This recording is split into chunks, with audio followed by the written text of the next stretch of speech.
Well, thanks very much again for joining us, our Geospatial Data Science Distinguished Lecture Series. This is the final lecture of the spring semester. My name is Xiaowen Wang. For those of you who do not know me, I'm a professor of geography and geographic information science. And this is online, video streamed. The link is go.illinois.edu/geodatascience. Tweet the link, encourage remote participation, and share this via your popular social media channels. And we'll resume in the fall, early September, for this lecture series that is supported by the Office of the Provost, co-sponsored by a number of campus units. Now, with great honor and tremendous pleasure, I'm so delighted to introduce today's speaker, Dr. Mike Faddy from University College London in Great Britain. Traveled quite a distance here, where he's Professor Emeritus and the Chairman of the Center for Advanced Spatial Analysis. Mike needs no introduction at all. He's a renowned scholar across the globe, and mostly known for his very influential work in modeling of urban systems and complex systems, and most recently advocating new science of cities. And he's had a long, distinguished career, successful in so many different ways, but I could at least mention one failure he had recently. That's his retirement. He failed to retire completely for the past several years, still publish, travel actively, doing so many things for the community, and he continues to receive awards, although he's received so many awards and accolades. Just to mention a few, he's a fellow of the Royal Society, and several years ago he received the Nobel Prize for Geography, Bangchun Award. Something like that. I can't say it either, it's French. Yeah, it's French, English, I have a hard time to go which one. So, if I go through all his accomplishments, that would be a lecture for you in itself, so I think I should stop. But just a personal story I would like to share. I got to know Mike when I was a graduate student. I was presenting at a conference. He was in the audience. I was presenting a piece of visualization work. I knew he's done tons of work in visualization of urban systems. I was nervous, but in the end, I survived. And after the conference, I went to my wife's hometown for marriage. That was a few 100 miles away. And my wife and I were visiting a beautiful park, and I bumped into him in the park. That was so amazing. And we recognized each other at that beautiful park. And from that point, I somehow believed there must be some magic force connecting me to Mike. Since then, I regarded him as my role model. And increasingly over the years, I found there are so many people regarding him as a role model. He's obviously so knowledgeable, that's not a surprise, but he's personable, approachable, and humble. And whenever we need advice, ask him, he'll be ready for us. So it's just so fantastic to have you, Mike, here visiting us. And thank you so much, and look forward to your insights. Right, thank you very much, Sharon. Thank you. Okay, so what you didn't say, I thought you were going to say this, that I have been here before. Yeah.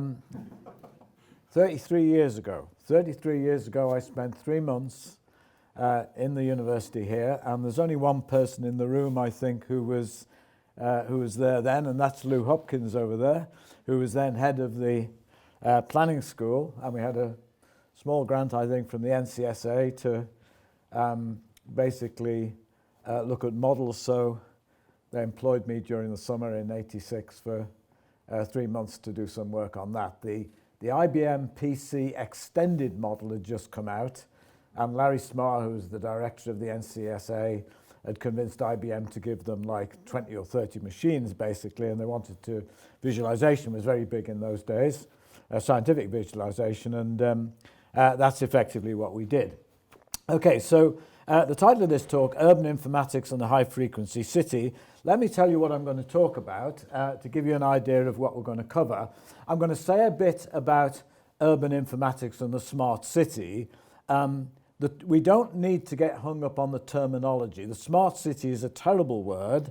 Urban informatics is not much better. But generally speaking, it's sort of focused on the notion that computers have scaled down and have been embedded into everything around us, and it's generating data in real time, basically. And of course, it has a major impact on the city. So I'll talk a little bit about urban informatics and the smart city very briefly, and then I'll introduce this idea about the high and low frequency cities. And by high frequency, I mean really the 24-hour city in that sense. What's been happening is that large amounts of data are now available that in various ways are streamed in real time to us in different ways. And this has put the 24-hour city really very up high on the agenda. Previously, you go back 10 or 15 years, this was not the case at all, that most people thought about cities in a low frequency sense. We thought about how they changed over a matter of years or even decades for that matter. Of course, there's always been people who've managed the city in a 24-hour context, but in some senses we're beginning to think there are theories about the city in this kind of high frequency sense. Anyway, that's the kind of context. I then want to talk about a short history of big data. Big data is one of the great buzzwords of contemporary times. How big is big, basically? So I'll say something about that and also indicate that big data is more than it seems, and it's also less than it seems, etc. And then I want to move on to really what is my main example, and that is looking at some of these ideas with respect to the real-time streaming of transit data in London. So it's related to mobility, etc. We have a lot of big data from Transport for London.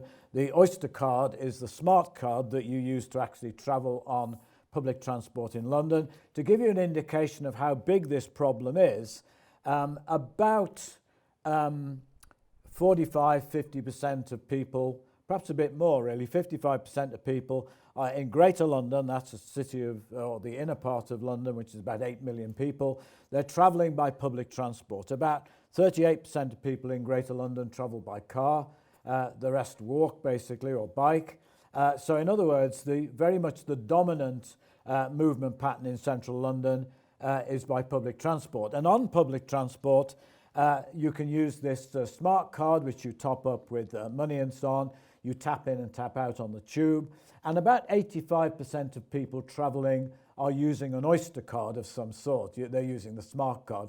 The other people who are travelling on the subway are probably using a network rail card, which is the old paper card, basically, etc., which you can't top up. It really relates to simply buying a ticket at the station. Okay, I'll then talk about learning about mobility from this data set. It's a very interesting data set, and I'll talk a little bit about variabilities. One of the kind of key things in the data set is heterogeneity. One of the key issues, I think, about the modern age is that we're learning more and more that things are not homogeneous, they're highly heterogeneous in that sense, and we can certainly see this from this data.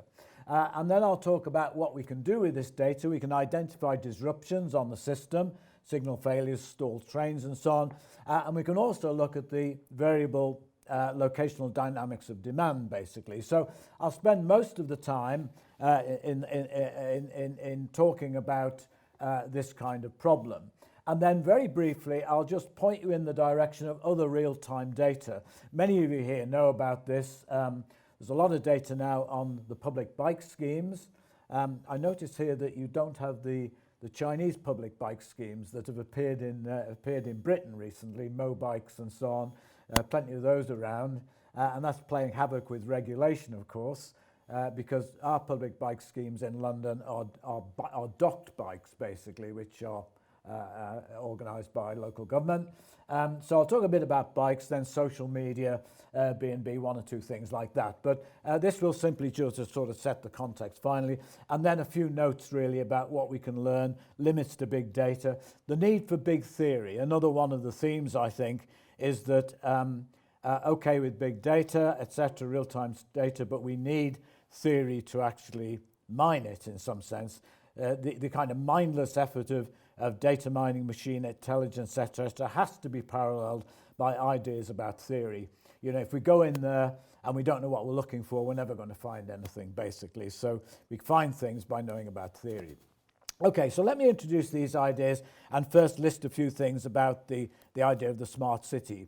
Now, all of these sort of points are things that we already know, etc. But I'm going to make them simply to, again, set the context. Computers continue to scale down in size and cost and scale up in speed and memory. That's really Moore's law, basically. So miniaturization shows no sign of stopping. That's the first point. As computers have got smaller, we can now embed them everywhere, basically. So in 1954, there were 200 computers in the world, basically. There are probably 200 computers in this room, basically, at this particular point. And of course, because we've got real-time streaming, we've got the high-frequency city in this room, basically, because the video is real-time streaming. We're reaching out to an audience, I assume, that certainly has more than 200 computers in their pockets and so on at this particular point. So, in other words, this is really a kind of sea change. It was always the case back in the day, actually, in 1949-50, Turing wrote a paper on computers and machine intelligence, something of that sort, computers intelligence, I think it was called. And he basically said, and many people like von Neumann and Turing and so on had said this a number of times in the 40s, that the computer was the universal machine. Of course, it's taken a long... I'm not even sure that von Neumann and Turing really believed that. They, in the philosophy of it, that was the case. It was clearly universal, what they were doing. But of course, it continues to take us by surprise, really, that we've invented something, something has emerged, basically, which is truly universal, etc., in that sense. Okay, now the latest phase of this embedding of computers into the environment is all around. It's into the built form, basically. Again, this room is a good example of the embedding of computers. I'm using a computer, basically. There's real-time streaming over there.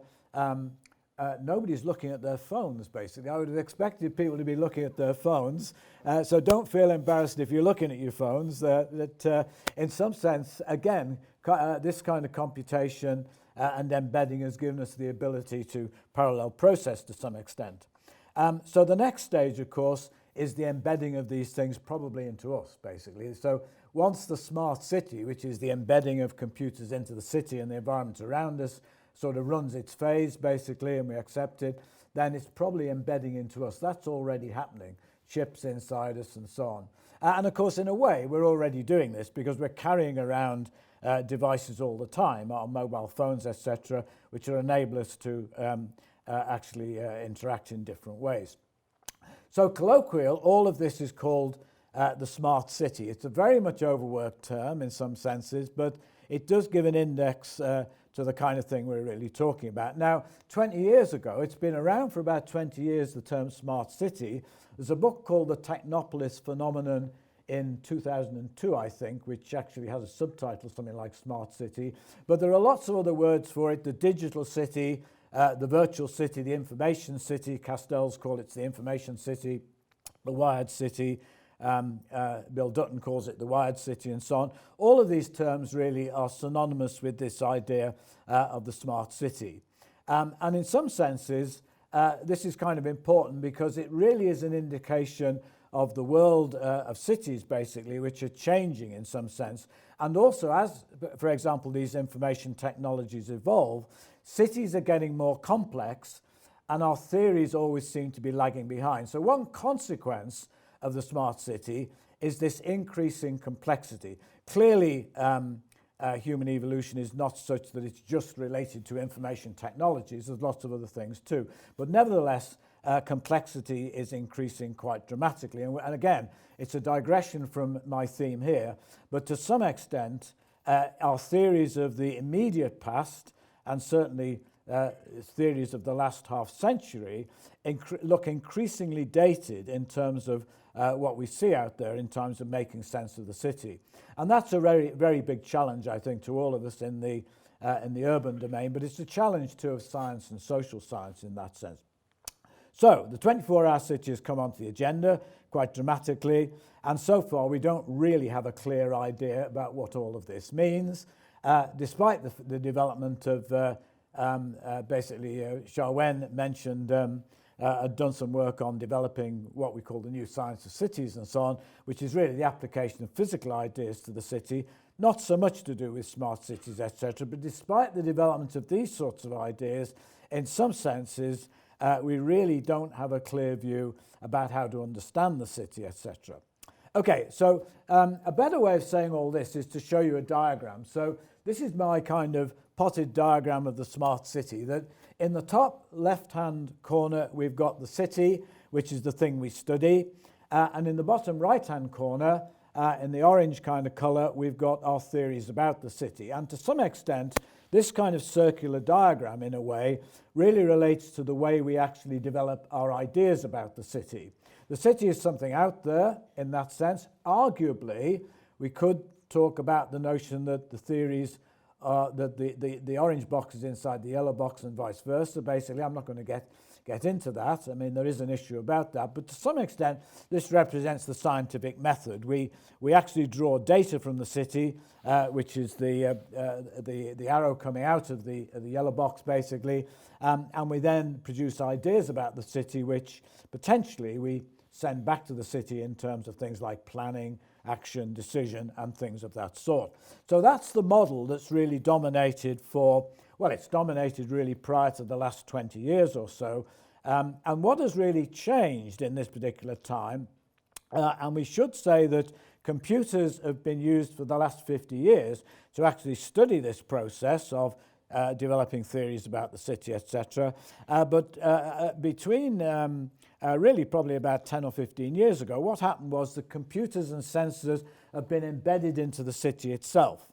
And the data that those computers and sensors are actually producing is the real-time stream data. So the two yellow boxes I've just introduced represent the change. Now, to some extent, information and control is the reason why computers and sensors have been introduced into the city, and out of this comes data, basically, real-time stream data. It's big because it's continuous in some sense in this particular context. And the other important point to note is that it's like an information exhaust. Unlike much of the data we use to study cities, like census data and so on, this is highly unstructured data.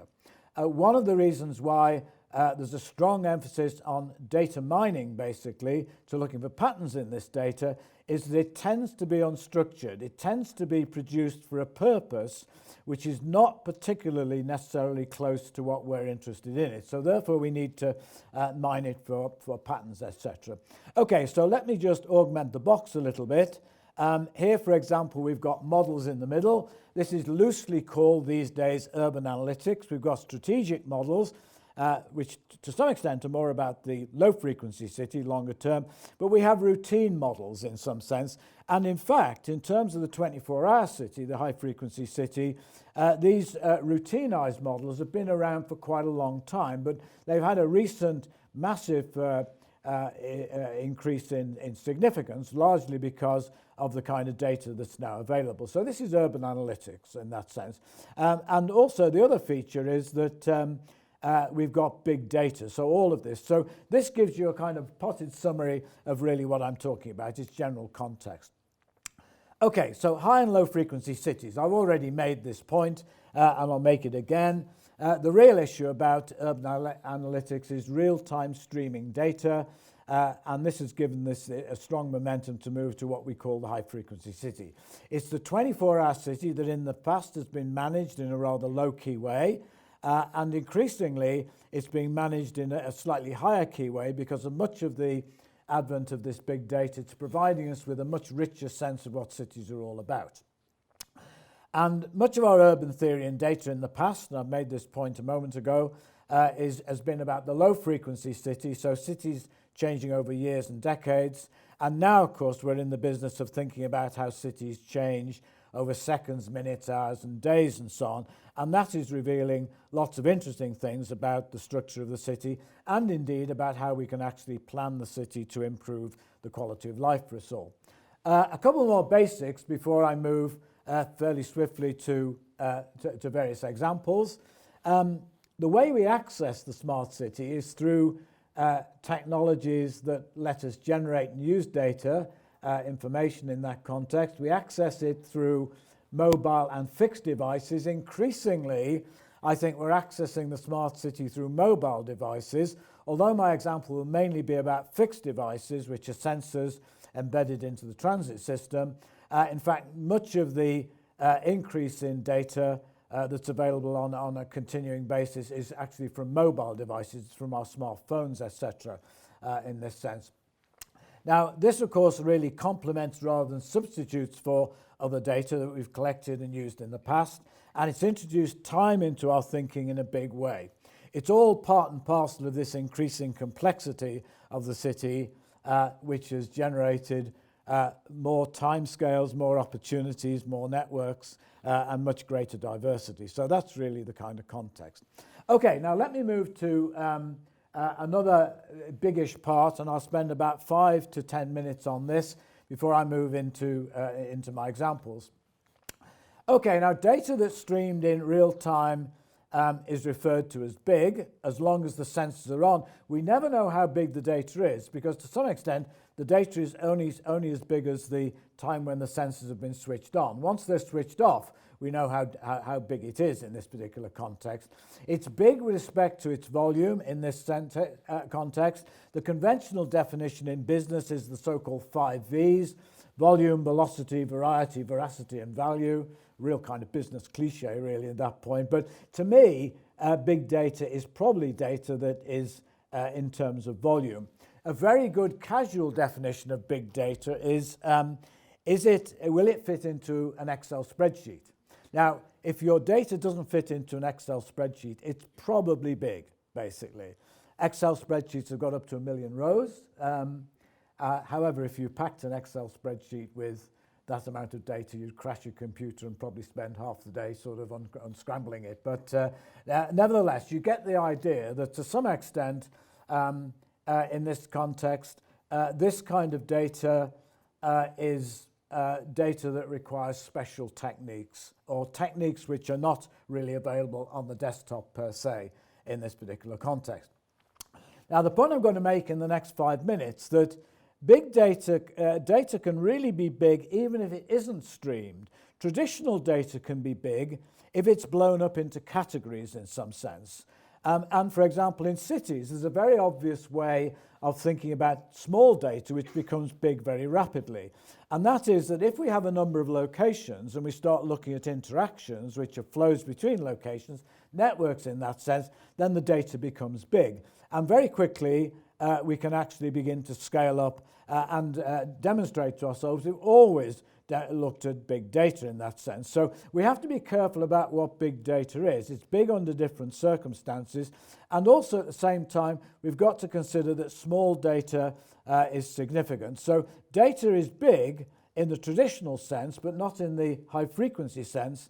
If we have n locations and we then begin to look at interactions, arguably, the way we should look at cities is not in terms of locations, it's in terms of interactions. Of course, we should do both in that sense.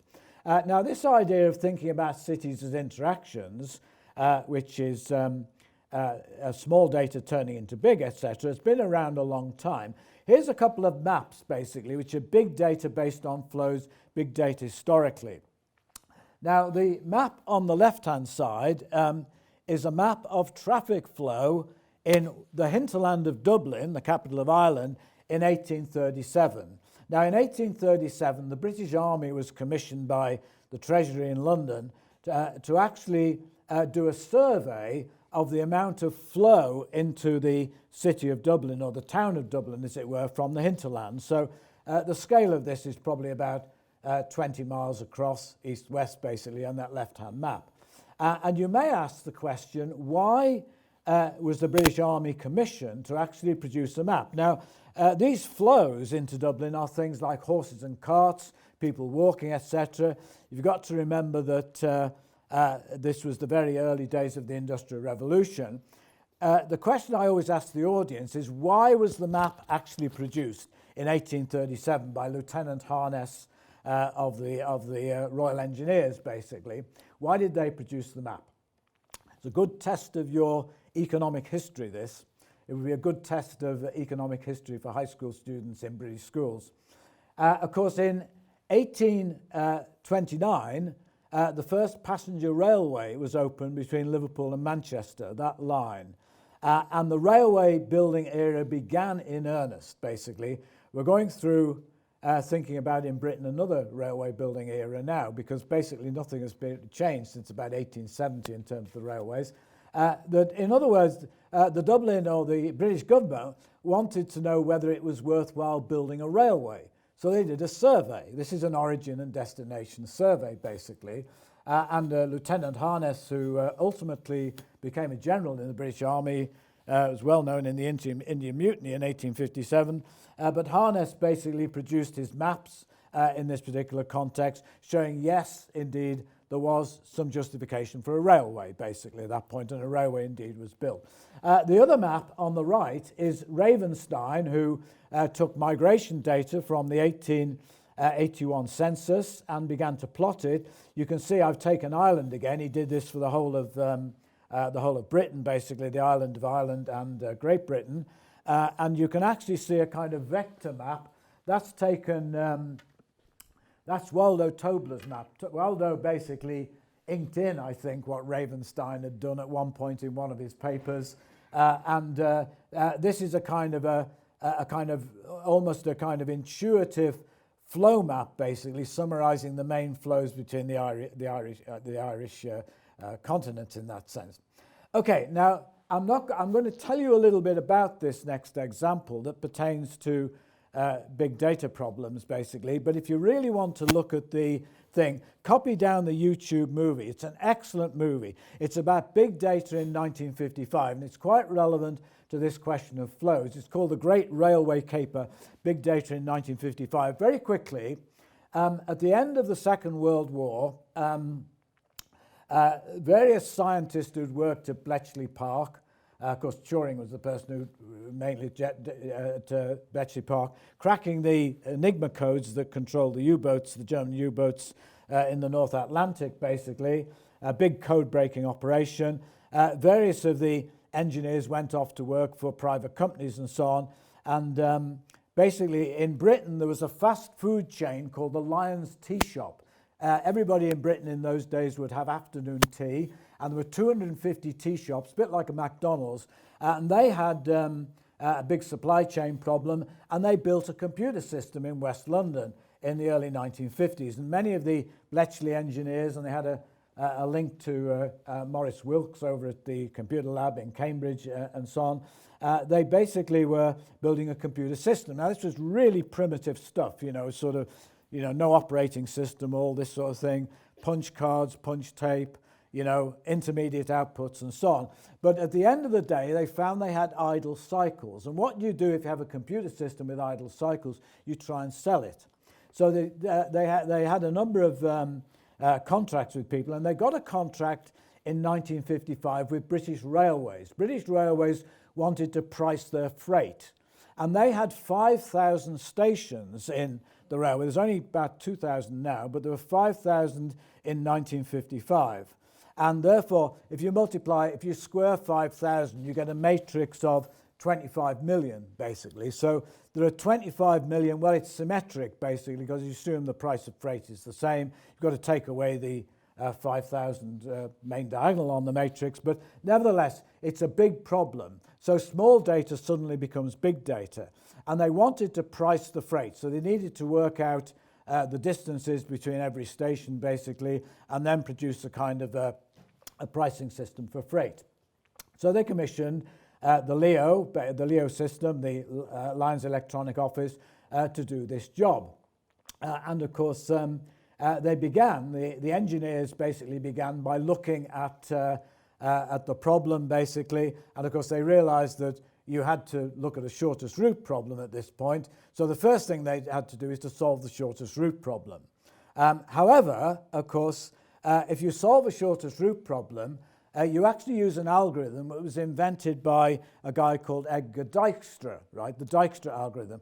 But of course, this was 1955, and the Dijkstra didn't invent his algorithm until 1959. So these guys invented the Dijkstra algorithm. Of course, later on, long after this, they'd never heard of Dijkstra, these guys. They went off to work for British Airways or somewhere like that and so on. But anyway, they invented the Dijkstra algorithm. They partitioned the matrix. There are 3 railway lines running from Scotland into England, so you could partition the problem and solve the shortest route problem in that particular way.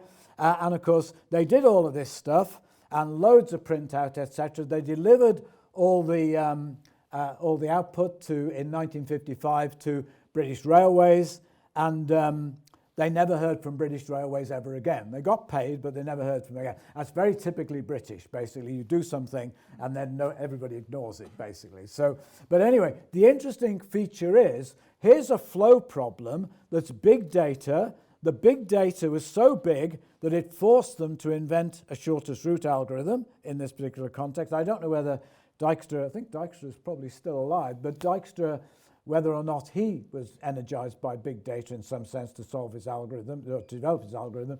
Anyway, this gives you an idea of big data. Let me move on very quickly. I've got time here on this context, so I've been going for about 30 minutes. Let me go very quickly, and I'll show you some ideas about big data that I've been involved in back in the 60s, basically.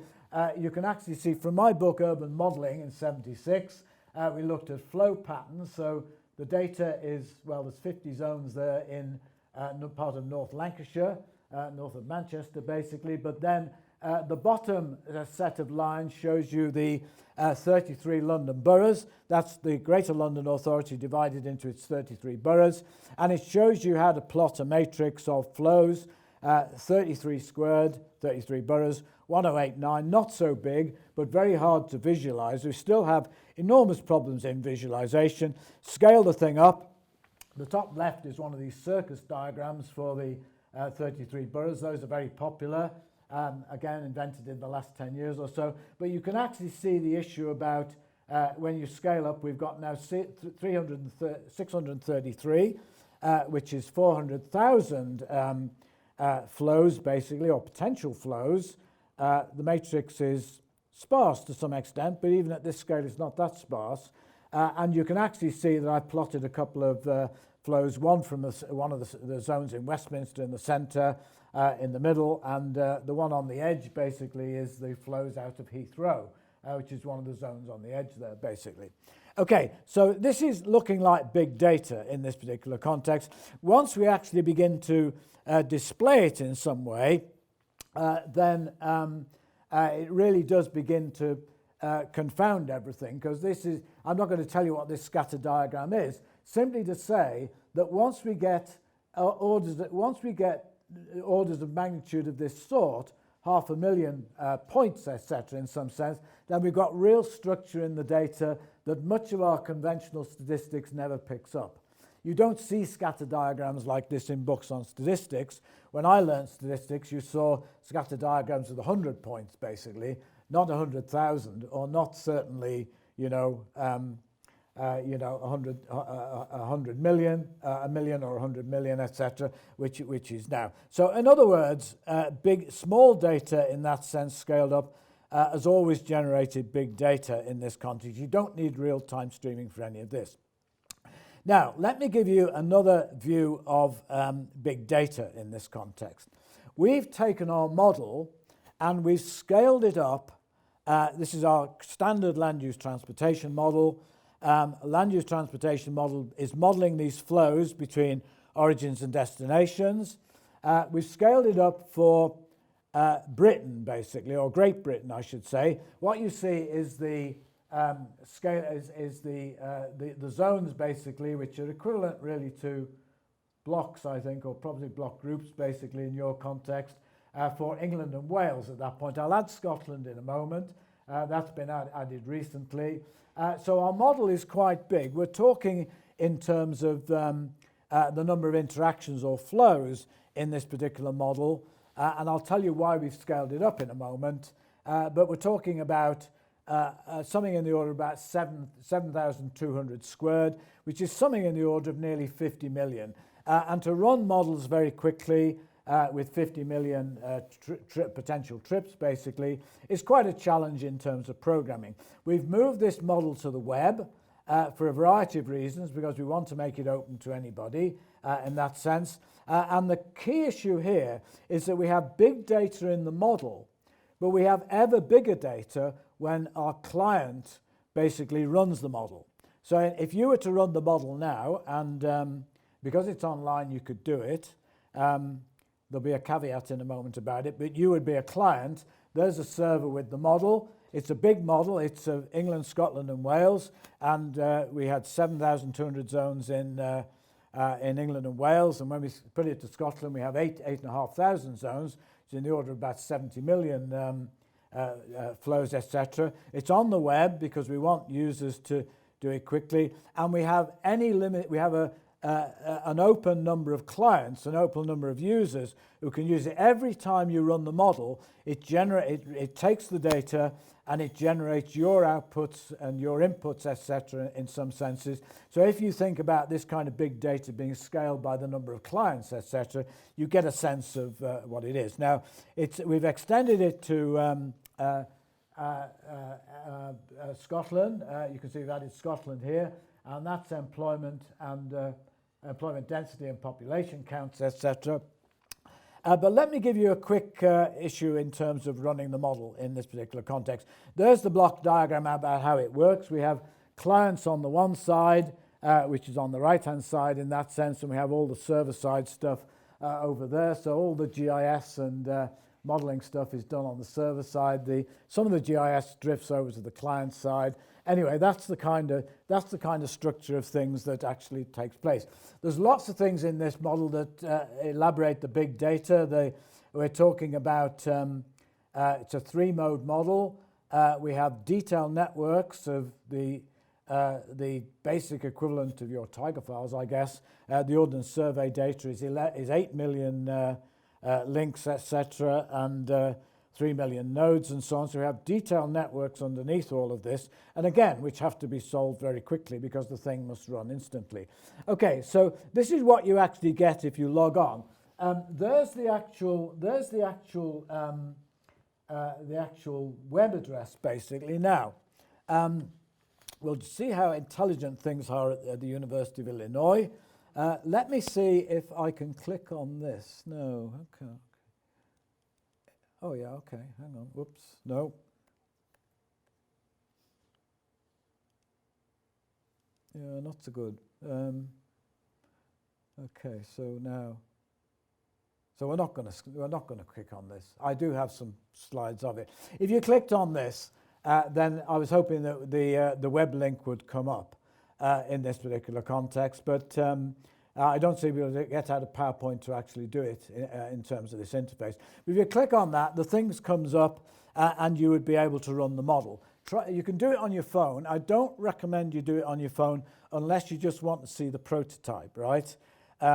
It's an alpha version in that sense. It's not really designed for a phone in this particular context. The graphics doesn't quite scale, but you can actually run it on your phone and it will actually work basically at that point. Now imagine all of you in this room logging on. Well, what would happen is our server would just collapse over in London basically. It just couldn't handle that many. It probably wouldn't collapse, it would probably just freeze basically. So, but in other words, think about the kind of big data that's being generated that way. It's a bit like saying, you know, Google, you know, you're doing a Google search and, you know, 100 million other people are doing a Google search. How do you handle that? Well, it's the same kind of thing. That generates in and of itself big data. You can have small data being generated that way. Okay, now this is what you would actually get, basically, sort of, you can see a kind of sequence of things. When you actually click on, in this context, you can see observed population basically. If you click on this, then you can see Mapbox working to produce this thing. There's all sorts of layers in this. That's green belts around London. That's accessibility, job accessibility of some sort. These are flows, basically. This is an example of a scenario, because the idea is that anybody using this can actually test the scenario by changing the networks and adding employment. Here, for example, this is West Lancashire, Merseyside, and that little red spot that I've just put up is not very far from where I was born and brought up, on the edge of Liverpool. And basically at that point I'm putting in 40,000 extra jobs into that particular context, and then we're looking at the impact. The model runs basically, and you can look at the impact in various ways in this context. Let me show you where it really becomes serious, this particular model. As I said a moment ago, we're rebuilding the railway network in Britain for the reason that the network was really built until about 1870. It finished being built, and then it's progressively been scaled back as the Industrial Revolution turned into the Post-Industrial Revolution. And at the moment, they're thinking of building a number of high-speed lines. This is the biggest infrastructure project in Europe. This is called Crossrail, which is the Elizabeth line. It's a new tube line, but it's a tube line with a difference. It runs really from the east in Essex here all the way to Reading. That bit in the middle is Heathrow. The red bit is under the centre, basically, from Paddington through to Abbey Wood and out to the Olympic Games site under the centre. This is a massive project that's taken about, 15 years or so, basically. But the interesting thing about it is that when Crossrail is actually opened, supposed to open last December, but 2 years late, basically. When it opens, many of the stations have been built and the tunnels have been built and so on, state-of-the-art trains and so on from Hitachi or somewhere. Basically, if you look at the impact of Crossrail, it's actually throughout the network. This is the impact across the south of Britain, and you can see that these different clusters, basically, this is improved travel times, basically, at that point. And then if we look at the population change associated with Crossrail, this is putting Crossrail in and watching everything else adjust to it, basically. It's no total population increase.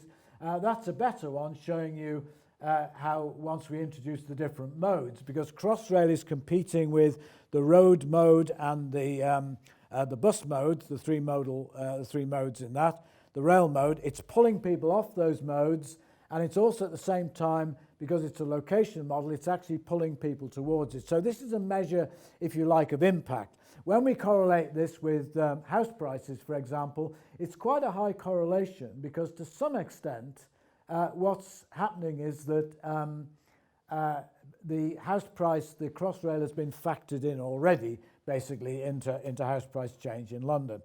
We're doing the same with that. So that's the reason why we're doing it. Okay, now let me move on. I want to move on fairly quickly. Lots of data, and I'm going to move now to our high-frequency city stuff. Lots of data are available through APIs, which really relate to real-time streaming. So this is our London dashboard. I'm pretty sure I can't click on that either to bring it up. That doesn't matter.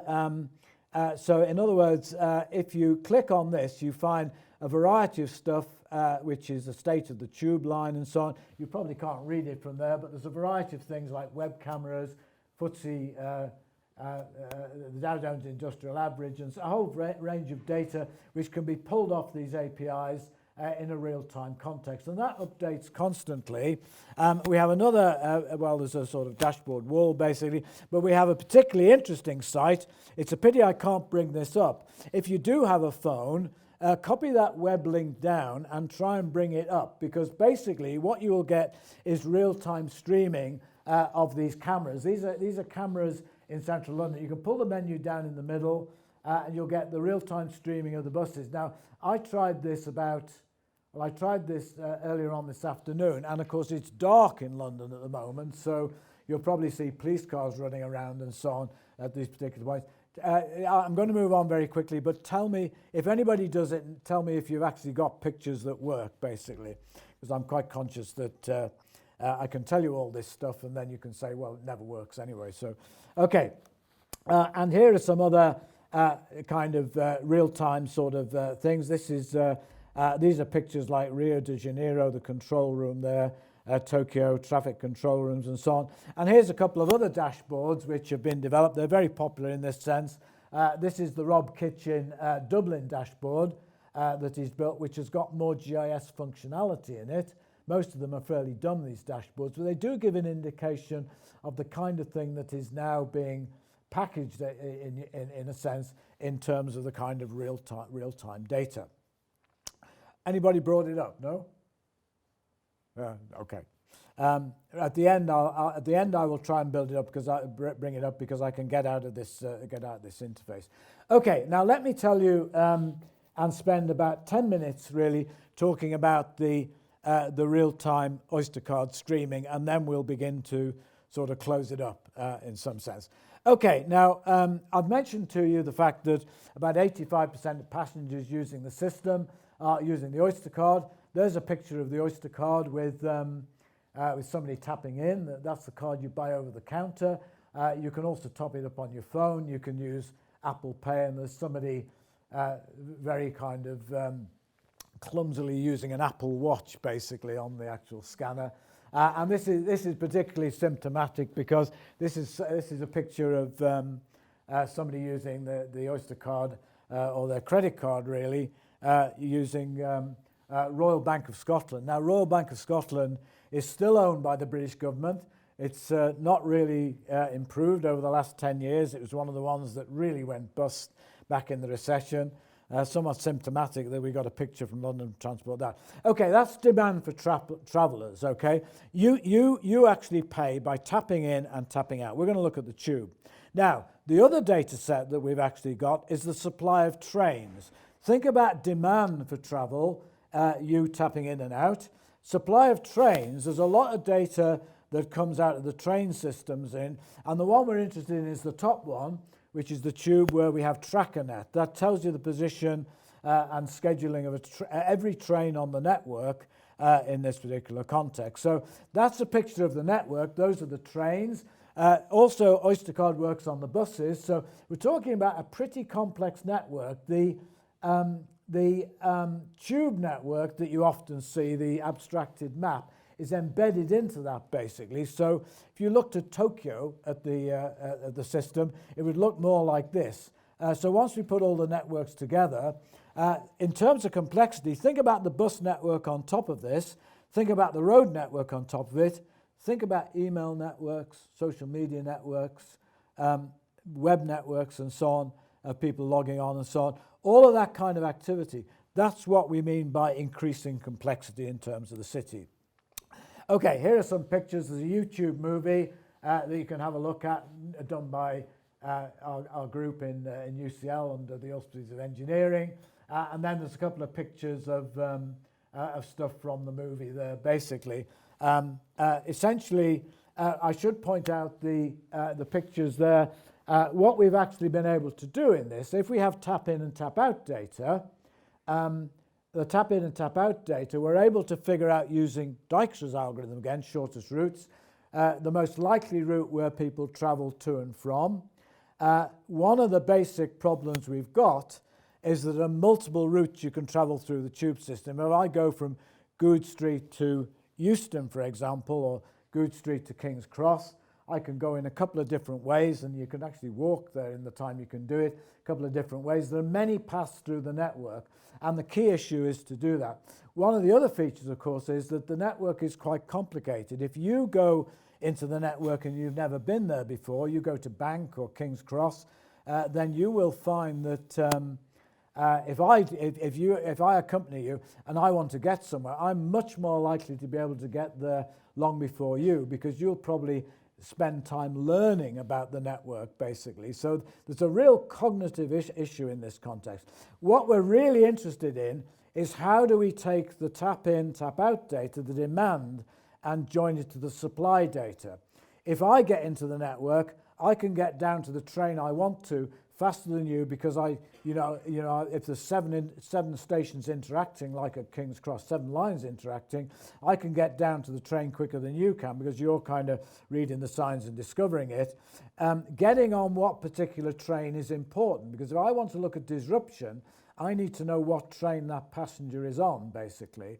And if there's a mismatch there's no Wi-Fi in the tube. They're trialling it, Transport for London, but it's illegal to take photographs in the tube, and it's illegal to use Wi-Fi for purposes of tracking in some contexts. So there's a whole range of issues of not being able to connect up demand and supply in that sense.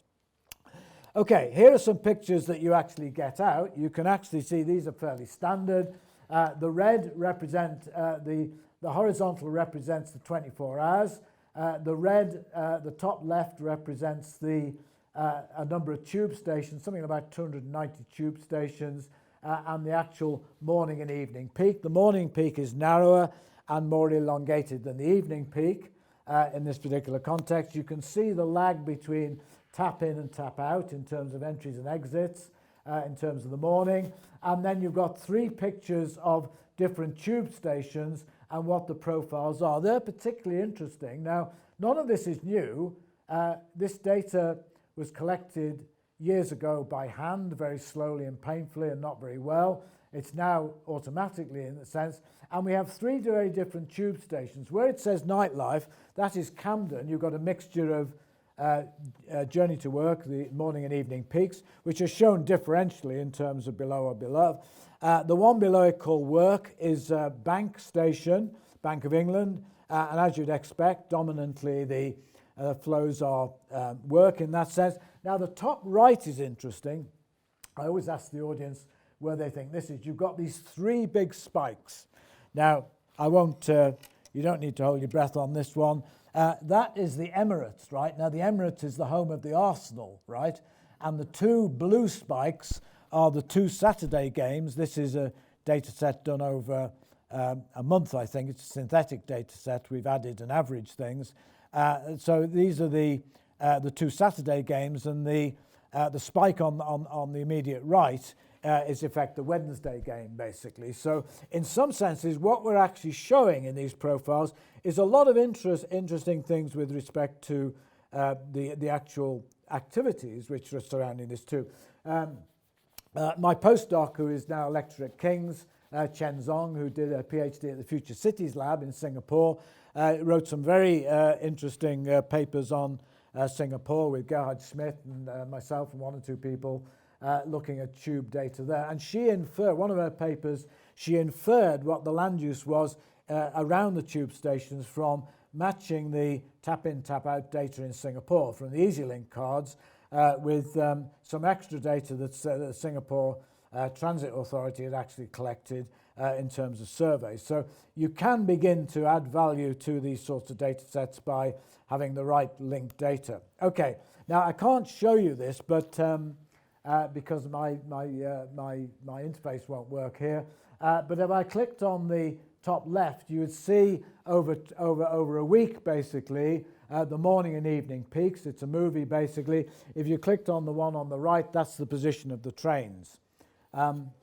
It's so good. Well, I'm not going to crash out of this PowerPoint because I probably wouldn't get back in at this point with this interface. But at the end, I will just show you very briefly if we can do this, because there's some quite interesting things about the quality of the data. Now, very quickly then, we've done a number of projects on learning about mobility from this data. We've done a comparison between Beijing, Singapore, and London, and what we find is there's much more churn, if you like, much more churn in the London system, much more variability in the London system, largely because we reckon the London system is very old, basically. So if you go into the London system, invariably, if you're at Victoria, which is a big hub, and Victoria may be closed for 2 or 3 times a week, it'll be closed for half an hour, where people will be queuing to get into the tube in this particular context, due to simply due to sort of overcrowding, but also due to the fact the capacity of the subway system is limited. The London subway system was really built between about 1870 and about 1920, basically, although one or two new lines have been produced. Learning about mobility from the data, again, disruptions, signal failures. So here's some pictures of crowding, physical crowding in this particular context. That's the network. So here's a case of disruption. This was when the circle and district lines, basically, that's the abstracted tube, the Beck map, when these lines were actually closed, and these two lines were closed for 4 hours. Now, closing a tube line for 4 hours in a city like London is really disaster, basically. This is the situation where a variety of things happened, kind of perfect storm, really, sort of signal failures, stalled trains and so on. It was closed for something in the order of 4 hours on the 21st of July, on the 19th of July 2012. And we could figure out from the data 1.23 million Oyster card holders were actually disadvantaged by this, that they spent longer time. Now, the critical issue is that when we compare the picture that we get in terms of travel from this particular point with the synthetic data set, the differences between enable us to actually begin to look at what's actually happening. Longer travel times in the network, people diverting onto buses, leaving the subway system and so on. We can figure out a lot of this from the data. In other words, we can look at the cascades that come from the data.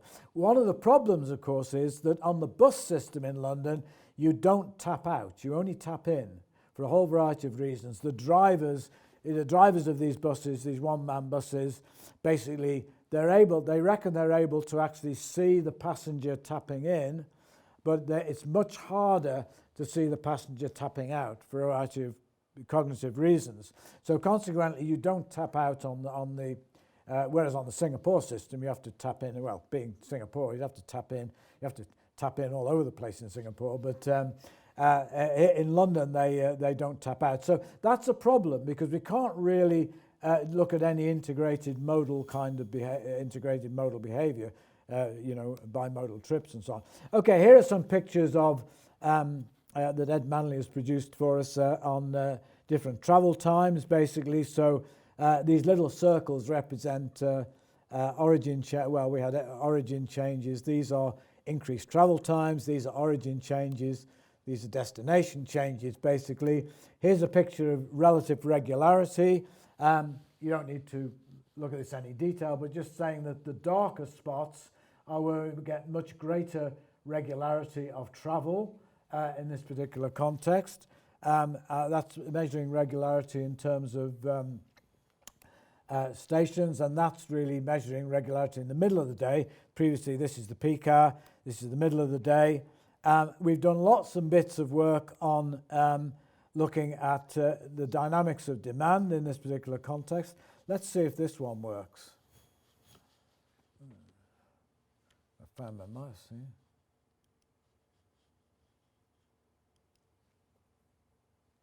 Well, I seem to have lost my mouse, but okay, don't worry about it.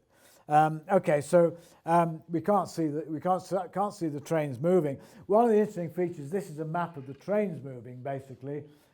If you actually examine that map, if I was able to show you the movie, some of these trains would not be on the lines, basically. You see the purple line here, which is the Metropolitan line going out to the northwest. One of the little dots is a train which is actually off the line. And the issue is, I said to our programmer, Richard, can you get the trains back on the line, right, just for the visualization? Because people sort of say, they see these things going, the trains are going, someone off the line. He said, Mike, this is a big data set. He said, I could get the trains back on the line, but it'd take me 1,000 years, because I have to pick up every individual train and place it back on the lines. These were the glitches. This was the noise in TrackerNet. The noise is such that these things spin off all over the place. If I showed you the movie, then what happens is the clock goes round, and around about 9 o'clock or 10 o'clock, there's a kind of glitch where the system is reset. So that's happening all the time. TrackerNet is notoriously kind of volatile in this sense. Okay, streams of data, going to miss that.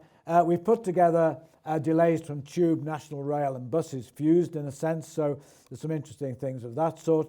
One of the things that we're very interested in is looking at polycentricity in terms of the hubs in London, and what you see here is a number of hotspots basically. You actually see morning and evening peak, which is the red and the thing, and we can actually examine how the stations change in terms of the morning evening peak. I can't run the movie, unfortunately, because it's actually embedded in this, but from that we can actually begin to classify the stations in London into different kind of hubs. Okay, now let me just make a couple more slides and then I'll finish off and we can open it up for questions. Lots of real-time data out there. We've looked at bikes, for example. These are the fixed docking bikes, dock bikes. And what you see, were I able to run the movie, you could actually see the movement of these docking stations with the bikes in. That is actually in the morning sometime. I don't know whether you can actually read as well. It's got the time on in some sense. Doesn't seem to, but basically that's the configuration of the bikes in the centre of London.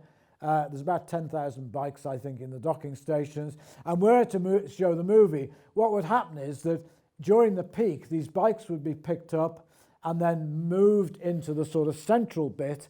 And then in the evening peak, they'd come out because the mainline stations, the big rail stations, are all around the edge of the CBD, like King's Cross, Paddington, Euston, Victoria, Waterloo and so on, Liverpool Street.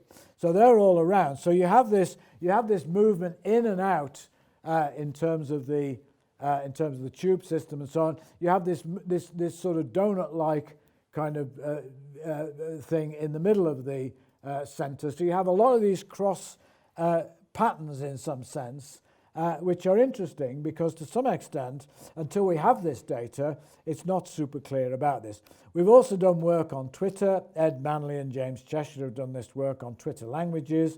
We've plotted this sort of stuff and so on. And more recently, we've done some work on Airbnb. That's the growth of Airbnb in London.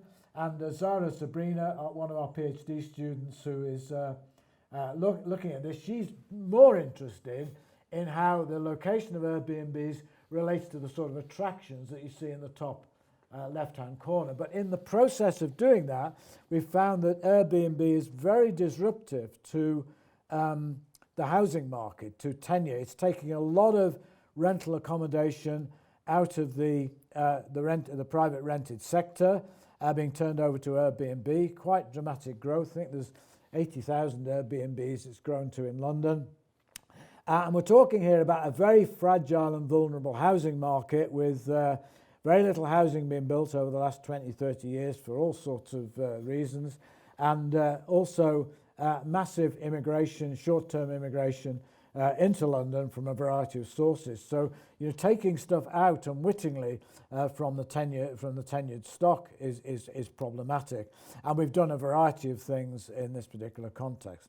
Okay, now the last thing, I'm going to leave this open. What can we learn? The limits to big data, the need for big theory. I've made all these points in a sense, and if we want, we can discuss some of them. But to actually finish, let me actually give you some references. We wrote a special issue of the journal Built Environment,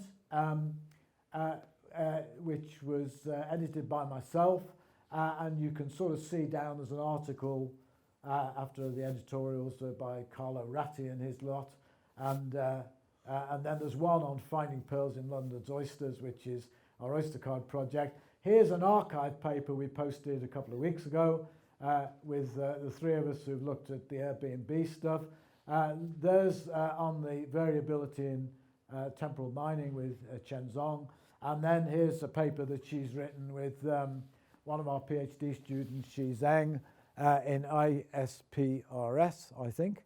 And then in terms of the modelling stuff, we've not really written anything on our big quant model yet, but the nearest you get to it would be an environment planning paper by myself back in 2013.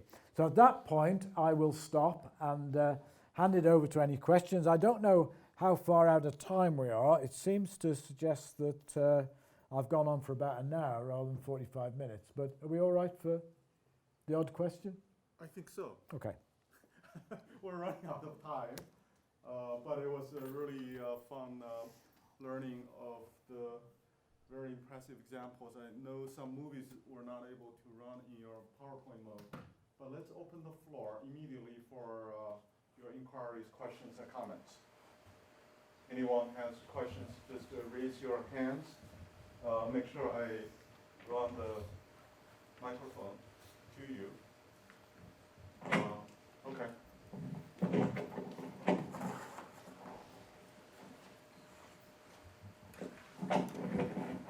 Sorry, I got in here late, but I had to teach a class, and I let them out early to get so I could run over here.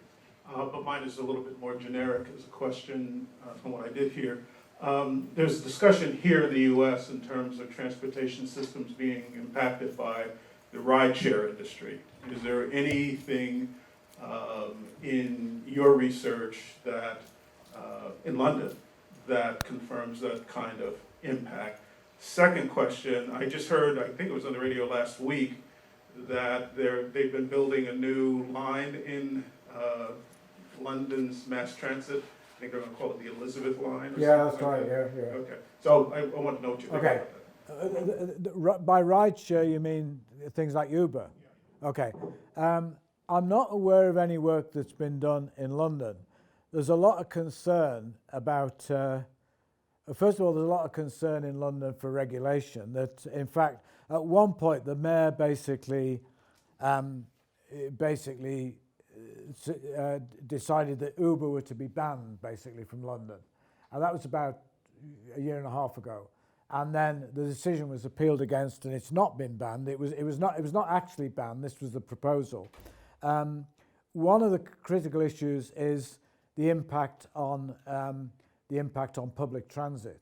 In fact, public transit is quite expensive in London in that sense, and the impact is probably a bit less than you might expect. But nevertheless, it is concerned that it will take transit away from people who can only afford transit and leave them sort of inaccessible in some sense. There's a very good bus service, there's a very good public transport system in London generally in that sense. You'd expect that with only, I think I said 38% of, in an earlier slide you were probably not there, I said something like only 38% of people travelling in Greater London are travelling by road basically, and the other lot mainly are travelling by public transport. So it's a well-served service, but I take the point about Uber. Now your second point, I actually did cover the example of the Elizabeth line, which is Crossrail, and that will actually be a very high-speed underground line with trains every 2 minutes, basically. You know, the headways is such that they're able to do this, but trains every 2 minutes, and many trains actually going from almost Essex all the way through to Reading, new link down to Heathrow and so on. So that will that should carry a vast number of new passengers, basically. And there is a proposal for a north-south line called Crossrail 2. Many of the debates really relate to not whether we need Crossrail 1 or 2. Crossrail 1's built, basically, but not open. Crossrail 2, the biggest debates in Britain about these big infrastructure projects relate to the issue about whether London gets more infrastructure or whether the disenfranchised north, where people vote Brexit, get it, right? And actually, I've just explained Brexit by saying that, right? Yeah. Basically. Maybe we could take another question or comment?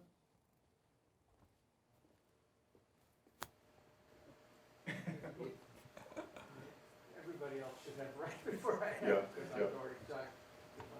Okay, we'll take, go ahead. Is it somebody else? There's one question from you, but you're closer.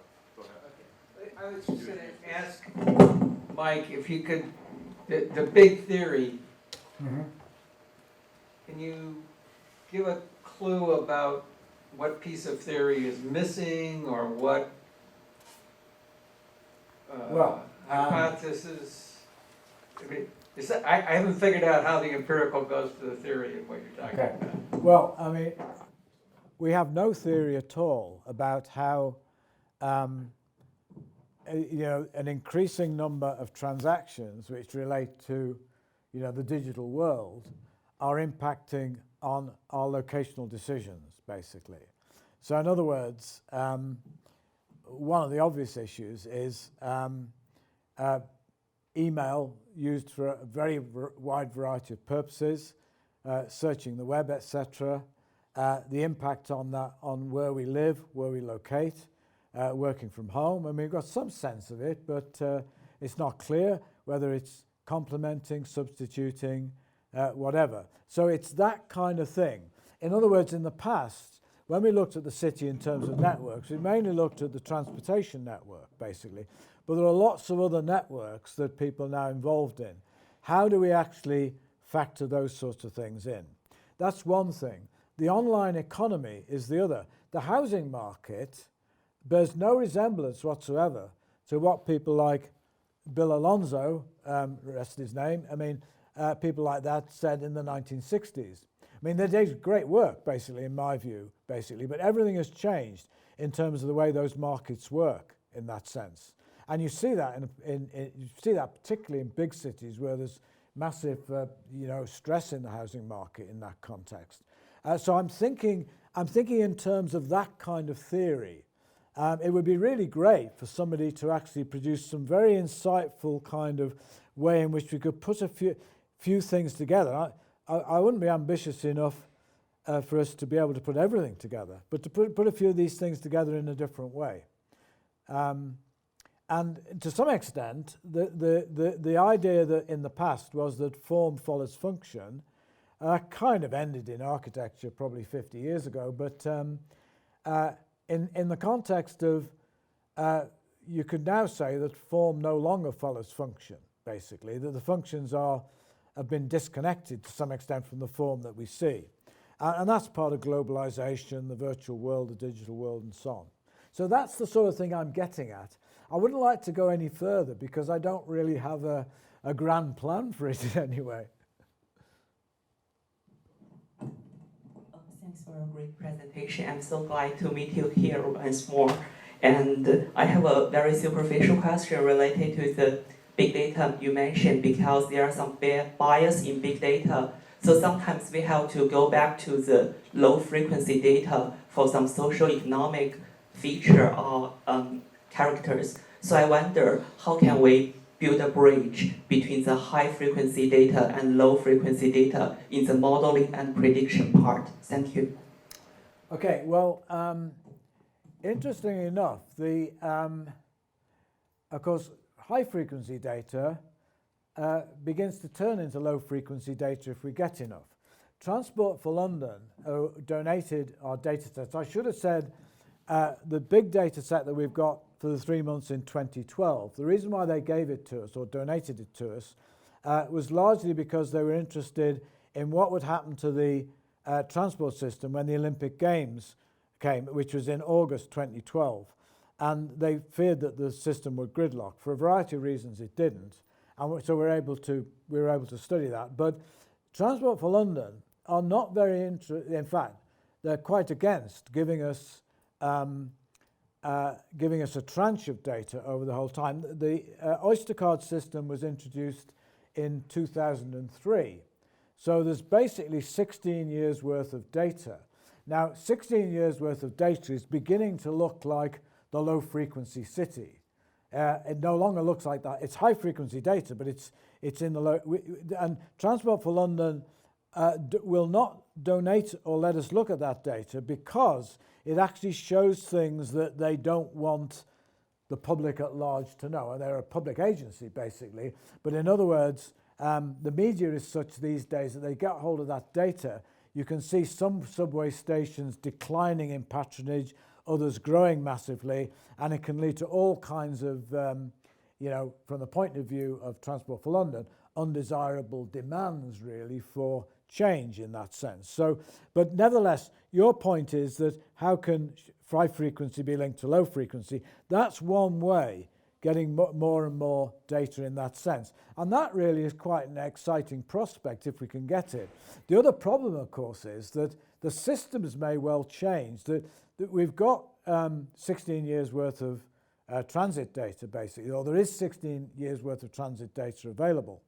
But the question is, will the system change? And there's no guarantee. Probably in the case of Transport for London, if the system changed, they'd make it compatible, etc., because there are enough expertise in Transport for London in terms of traffic modelling and things like that to be able to maintain it. But there's lots of other data services, real-time data, where they don't care at all about getting long-term stuff. I mean, Twitter are always continuing to change their API and what you can actually access and this kind of thing. So that's the nature of that's actually destroying the bridge between high frequency and the long term, etc. What you're also saying is that normally low frequency data is things like census data. I don't really have any answers personally about how we would link that sort of data to high frequency data, except that we have looked at the transit data we've got, the Oyster card data, and on the Oyster card data we can classify the card by child, disabled, season ticket holder, a couple of different types of season ticket holder, and also Freedom Pass. Now, I'm a Freedom Pass holder. Over 60, we get a free bus pass everywhere in Britain. If you're over 60, it's no basis. I'm over 60, so I get a Freedom Pass. Actually, worth their weight in gold, I tell you. I mean, So if you've been on the London subway, you know how expensive it is. Anyway, the Freedom Pass. So we've got this Geo Demographics. Now, what we've worked out from the data set is that it looks like, relative to the census data in London, where we've actually got age cohorts and so on, we know where everybody is by age in that sense, it looks as though the representation for older people is much lower than what we would expect. And that's probably because older people live in the suburbs rather than the centre, and they probably drive cars more, ironically. That's very characteristic of the London situation.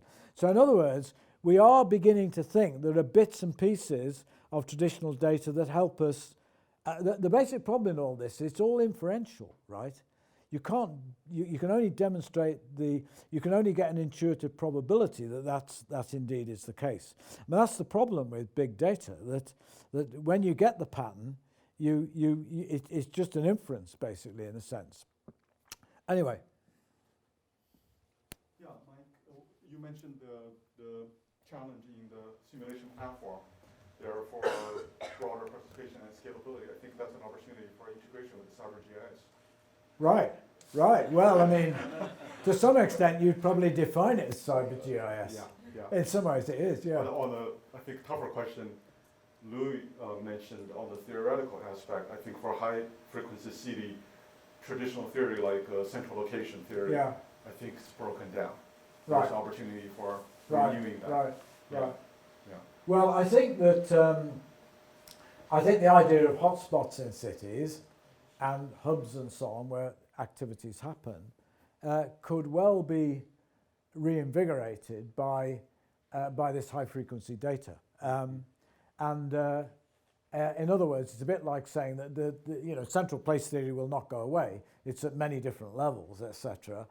It may be changing in some sense. So there is a sense in which all is not lost in terms of old traditional theories, basically. And those center spots are more dynamic and moving. Exactly, and there's much more volatility, much more change involved, rapidity, and that's part of the increasing complexity. Yeah.